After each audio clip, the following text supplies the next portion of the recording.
আমাদের এই নতুন বাংলাদেশ গড়ার যারা সুযোগ দিয়েছে, যে বীর সন্তানরা আত্মাহুতি দিয়েছে, আল্লাহ যেন তাদের রূহের মাগফিরাত দেন, তাদের শান্তি দেন। আমরা তাদের মোনাজাতে সেটা যেন আমরা অংশ রাখি। আর মোনাজাতে যারা আহত হয়েছেন, যারা স্বাভাবিক জীবন থেকে বিচ্যুত হয়ে গেছে, এই দেশের জন্য নিজেদের স্বাভাবিক জীবন ত্যাগ করতে যারা বাধ্য হয়েছে, তাদের স্বাভাবিক জীবন যাপনের ক্ষমতা দেওয়ার জন্য, রোগমুক্তির জন্য আল্লাহর কাছে যেন আমরা প্রার্থনা করি। আজকের দিনে আমরা প্রার্থনা করি, যেই নৈকট্য আজকের দিনে আমরা শুরু করলাম,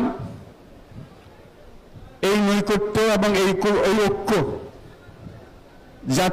জাতির জন্য যেন স্থায়ী হয়, আমরা যেন একটা ঐক্যবদ্ধ জাতি হিসেবে সামনে এগিয়ে যেতে পারি। যারা আত্মত্যাগ করেছেন, যারা নতুন বাংলাদেশের স্বপ্ন বাস্তবায়ন করার জন্য নিজের আত্মাহুতি দিয়েছেন, বেঁচে থাকলেও স্বাভাবিক জীবন যাপন করতে পারছেন না, তাদের স্মরণে আমরা যেন মোনাজাত করি আল্লাহর কাছে। আমরা অবশ্যই সেই স্বপ্ন বাস্তবায়ন করব।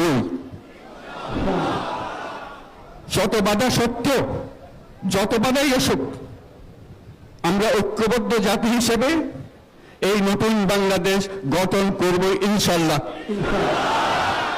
এই মোনাজাতটা আপনারা সবাই মিলে একসঙ্গে করবেন। ধন্যবাদ সবাইকে। ঈদ মোবারক সবাইকে।